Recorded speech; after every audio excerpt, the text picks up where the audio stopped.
Assalamualaikum warahmatullahi wabarakatuh. Saya Yudi Pramuko, tukang donat dari Parung YouTuber tertua di semesta. Alhamdulillah, wassalatu wassalamu ala rasulillah. Saya mau ngomentari ya kejadian dipecatnya Jokowi dan kawan-kawan dari PDIP ya, yaitu Gibran dan Jokowi. Kita lihat ini kejadiannya hari Senin ya, beritanya ini ditulis oleh Matius Alfonso Huta-Julu 16 Desember kemarin ya, jam 15.05. Kita lihat ininya ya, siapa yang mencat. Saya Komarudin Watubun, Ketua Bidang Kehormatan PDI Perjuangan. Bersama ini, tanggal 16 Desember 2024, saya mendapat perintah langsung dari Ketua Umum Partai Demokrasi Indonesia Perjuangan untuk mengumumkan secara resmi sesuai dengan anggaran dasar dan anggaran rumah tangga partai di depan seluruh jajaran Ketua DPD Partai se-Indonesia. DPP Partai akan mengumumkan surat keputusan pemecatan terhadap Saudara Joko Widodo, Saudara Gibran Rakabuming Raka, dan Saudara Bobi Nasution, serta 27 anggota lain yang kena pemecatan. Oh, ada 27 ya. Nah, sekarang ada dua catatan saya ya. Pertama, yang dipecat ini bukan orang yang biasa ya. Jokowi, bekas presiden 2 periode, dan sudah dibantu karir politiknya selama 23 tahun mendapatkan proteksi politik ya, dari Megawati, dari PDIP sejak jadi wali kota Solo 2 periode, kemudian di backup menjadi gubernur daerah khusus ibu kota Jakarta meskipun baru 2,5 tahun, dan kemudian secara politik di backup tuh dilindungi ya, dibela kepentingan-kepentingannya sebagai presiden RI selama 2 periode. Jadi total itu menurut perhitungan ahli, kalau dari Solo yang tukang kayu itu kemudian menapak menjadi presiden, itu di backup oleh PDIP, oleh Megawati tentu, itu selama 23 tahun. Dan kemudian yang menarik adalah justru air susu dibalas air tuba.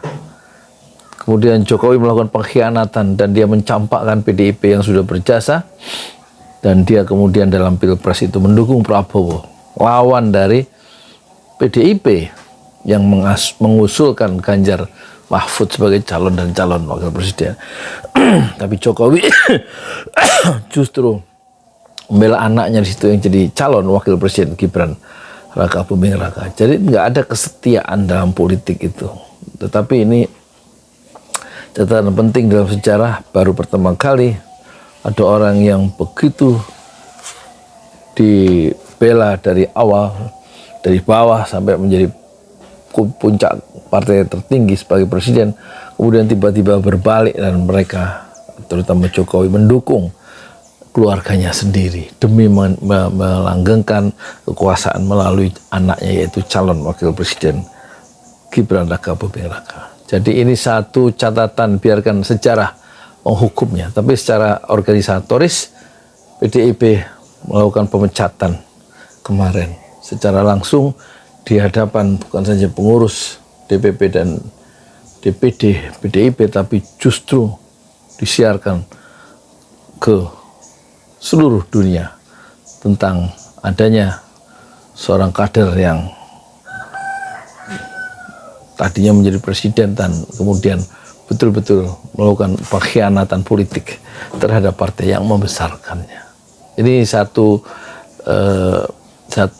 contoh yang buruk ya buat politisi-politisi yang seharusnya di dalam permainan politik dan mengejar denting-denting dolar dan dinar, itu juga seharusnya mempertimbangkan nilai-nilai kepatutan, nilai-nilai kemuliaan, nilai-nilai kejujuran, dan nilai-nilai kesetiaan bukan kemudian mengagungkan nilai-nilai oportunistik dan cenderung selalu melakukan adjustment, penyesuaian tanpa memperhatikan nilai.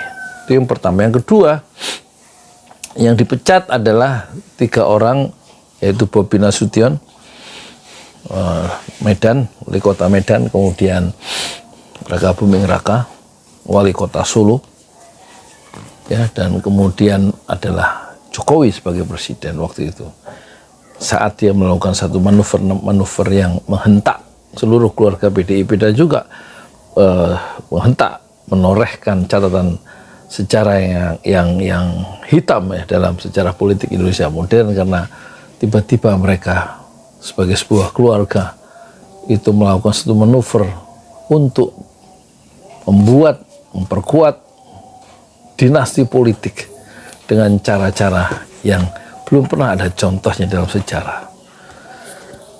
Dinasti politik yang diinisiasi, yang kemudian betul-betul mengutamakan kekeluargaan, ya, itu tentu dimulai dari Jokowi, mendorong anaknya Raka Buming Raka, juga mendorong menantunya untuk masuk ke struktur politik dan menguasai sumber-sumber politik dan ekonomi dengan cara yang bisa apa saja yang dilakukan.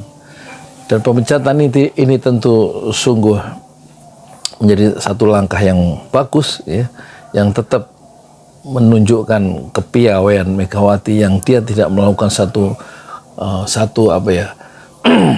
counter di saat sebelum Pilpres, tapi ketika semua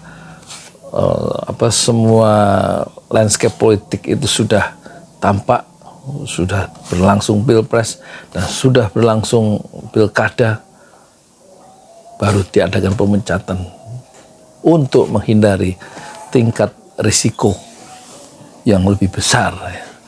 Jika pemecatan dilakukan sebelum Pilpres, sebelum Pilkada, itu tentu, ya, politisi senior seperti Megawati dan kawan-kawan di PDIP tentu akan mendapatkan pukulan balik, ya, dari Jokowi dan keluarganya, yang mendapatkan simpati dari masyarakat, yang akan memposisikan Jokowi sebagai korban atau the victim. Tetapi sekarang yang dilakukan oleh Megawati dengan cara yang sangat cerdik, dia melakukan satu pemecatan di saat lautan mulai teduh dan angin kembali normal. Assalamualaikum warahmatullahi wabarakatuh. Saya Yudi Pramuko, donat dari para YouTuber tertua di semesta Fasbir Sobron Jamila.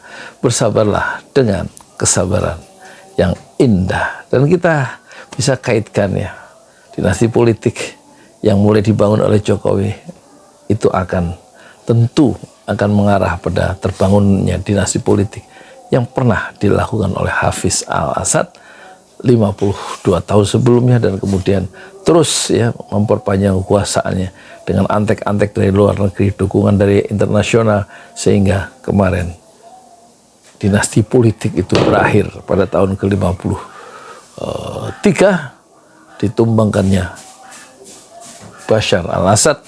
Dan sifat pengecut seorang politisi dalam sebuah dinasti politik itu tampak ketika Bashar Al-Assad itu lari menyelamatkan diri dari kejaran warganya sendiri dan berlindung dalam ketiak Rusia yang selama ini melakukan proteksi politik demi keuntungan terjaganya atau terbangunnya pangkalan militer Rusia di Suriah. Dengan imbalan tentu saja Rusia melakukan proteksi politik total, membangun dinasti politik dari Hafiz Al-Assad sampai anaknya yang tidak disiapkan jadi presiden. Bashar Al-Assad tadinya bukanlah tukang kayu, tetapi dia tukang mata, ya, dokter mata, dan dipaksa untuk berkuasa dan akhirnya mengorbankan rakyatnya sendiri.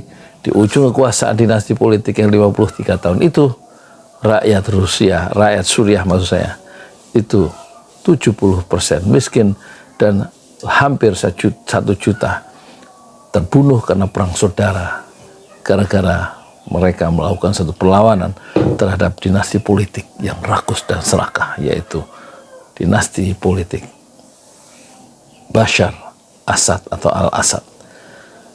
Semoga jatuhnya dinasti politik di Suriah itu menjadi catatan kita bersama, bahwa jangan sampai dinasti politik yang ada di Indonesia memberikan satu jalan baru untuk membuat rakyat Indonesia sama-sama masuk jurang penderitaan dan perang, saudara. Assalamualaikum warahmatullahi wabarakatuh.